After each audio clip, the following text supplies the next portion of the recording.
हरे कृष्णा। आज की वीडियो में हमारा चर्चा का विषय रहेगा हमारे 4 आश्रम। देखिए, वैसे तो हर हिंदू का ये कर्तव्य बनता है, दायित्व बनता है कि कम से कम अपने जो हमारे 4 वेद हैं और हमारे जो 18 पुराण हैं उनका अध्ययन पठन व अवश्य करे। परंतु यदि किसी कारणवश आप वेदों को नहीं पढ़ पाए तो भी कोई बात नहीं। हमारे पास 18 पुराण हैं जो सभी वेदों का निचोड़ अपने अंदर रख कर बैठे हैं, और वो 18 पुराण पढ़ना मुझे लगता है कि हर हिंदू को अवश्य पढ़ने चाहिए। खैर, इस समय हम सभी पुराणों की चर्चा तो नहीं कर सकते, लेकिन आज जो हमारा चर्चा का विषय है, जैसा कि मैंने बताया, हमारे आश्रम। इस वीडियो को बनाने के पीछे भी एक कारण ये भी है कि कुछ प्रश्न ऐसे आए हैं कि लोग चाहते हैं कि वो अगर अपनी युवावस्था में ब्रह्मचर्य का पालन करते हैं तो क्या वो उचित है। दूसरा, कि क्या यदि कोई व्यक्ति जो कि विवाहित है उसके बाद वो अपने अगर घर का परित्याग करता है और संन्यास आश्रम ग्रहण करता है तो क्या ये उचित है। तो इसके उत्तर में हमारे पुराण कहते हैं नहीं। देखिए, जब सृष्टि का निर्माण हुआ था, अगर आपने पद्म पुराण पढ़ा है उसमें भी काफ़ी अच्छे तरीके से समझाया गया है, लेकिन ब्रह्मवैवर्त पुराण में तो एक एक की उत्पत्ति किस प्रकार हुई उसके विषय में ये सारी जानकारी दी गई है। यदि आप ब्रह्मवैवर्त पुराण पढ़ते हैं तो उसमें आपको पता चलेगा कि भगवान कृष्ण ने, गोविंद ने जब सृष्टि का निर्माण किया था, किस प्रकार उन्होंने ब्रह्मा जी, विष्णु जी, महेश जी को उत्पन्न किया। उसके बाद किस प्रकार से जब ब्रह्मा जी को कहा गया कि अब आप सृष्टि का संचालन करने के लिए, तो उन्होंने विष्णु जी को रखा ही था, लेकिन ब्रह्मा जी को जो कहा कि अब आप उत्पत्ति कीजिए सृष्टि की, तो उस टाइम पर, उस समय पर ब्रह्मा जी ने अब कई मानस पुत्र पैदा किए थे, कई मानस पुत्रियां पैदा की थी। और आप ये भी जानते हैं कि दक्ष प्रजापति जब उत्पन्न हुए थे, ब्रह्मा जी के मानस पुत्र कहलाते हैं वो भी, और प्रसूति जी जब उत्पन्न हुई तो प्रसूति जी के साथ जब दक्ष जी का विवाह हुआ था तो उस समय उन्हें ये कर्तव्य सौंपा गया था कि वो अब आगे सृष्टि को आगे बढ़ाएं। और उससे पहले आप जानते हैं कि मनु जी और शत्रुपा का जन्म हुआ था, मतलब उन्हें उत्पन्न किया गया था, और उन्होंने ही इन सबको पहले उत्पन्न किया कि आगे सृष्टि का आगे विस्तार हो सके। लेकिन आपने कहीं पर भी ये नहीं पढ़ा होगा कि अगर भगवान ने एक पुरुष की उत्पत्ति की है तो उसके लिए उसकी धर्मपत्नी को उत्पन्न नहीं किया। ये आपने आज तक कहीं नहीं पढ़ा होगा। हाँ, अगर पढ़ा है तो मुझे ज़रूर बताइएगा। हमारे हर पुराण में एक ही बात कही जाती है कि सभी आश्रमों का पालन करना अनिवार्य है, और भगवान तो यहाँ तक कहते हैं कि जिसने गृहस्थ आश्रम का पूर्ण रूपेण पालन नहीं किया तो उसे कभी जिंदगी में मुक्ति प्राप्त, मोक्ष प्राप्त नहीं हो सकता। उसका कारण यह है कि भगवान ने कई पुराणों में एक वाक्य कहा है कि गृहस्थ पुराण सबसे उत्तम और सबसे कठिन, और गृहस्थ आश्रम सबसे कठिन और सबसे उत्तम आश्रम है। देखिए, ब्रह्मचार्य जो कि कहा जाता है कि अपने आप जब पैदा होते हैं तब से 25 साल तक की उम्र के लिए, वो ठीक है कि आपने 25 साल तक, क्योंकि आपको अध्ययन करना है, आपको अपने लिए अपने आप को प्रिपेयर करना है, अपने आप को तैयार करना है अपने काम काज के लिए, ये सब चलता है। 25 साल तक आपने किया, लेकिन 25 साल के बाद भगवान कहते हैं कि गृहस्थ आश्रम में आपको प्रवेश करना होगा। अब गृहस्थ आश्रम में जब आप प्रवेश करते हैं तो गृहस्थ आश्रम को सबसे उचित, सबसे महत्वपूर्ण और सबसे कठिन बताया गया है। इसीलिए भगवान कहते हैं जिसने गृहस्थ आश्रम का पालन पूर्ण रूपेण कर लिया, समझो उसने मोक्ष को प्राप्त कर लिया। अब यहाँ पे प्रश्न आता है, देखिए हम लोग कलयुग के निवासी हैं तो यहाँ तो तलाक भी बहुत होते हैं। अब आपका प्रश्न आगे ये भी होगा। तो देखिए, इसके लिए तो पहले मैं ये कहना चाहूँगी, मुझे आप एक बात बताइए, तलाक शब्द कहाँ से आया है? उर्दू से आया है।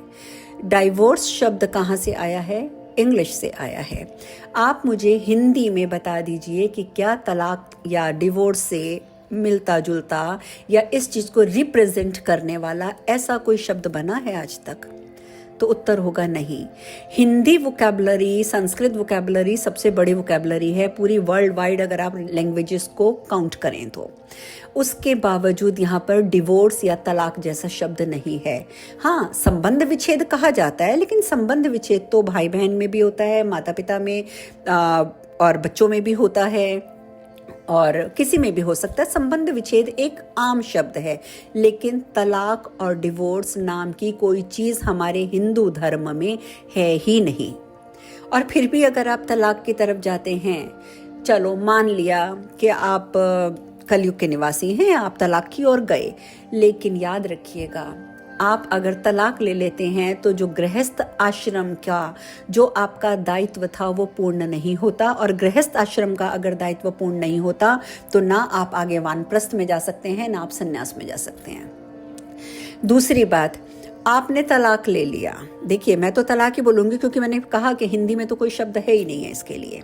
आपने तलाक ले लिया, आपने डिवोर्स ले लिया, और आपने अगर संतान उत्पत्ति नहीं की तो आप जानते हैं कि संतान उत्पत्ति ना करने की वजह से हमारे पितृ हमसे रुष्ट होते हैं, क्योंकि हम उनके वंश को आगे नहीं बढ़ाते हैं।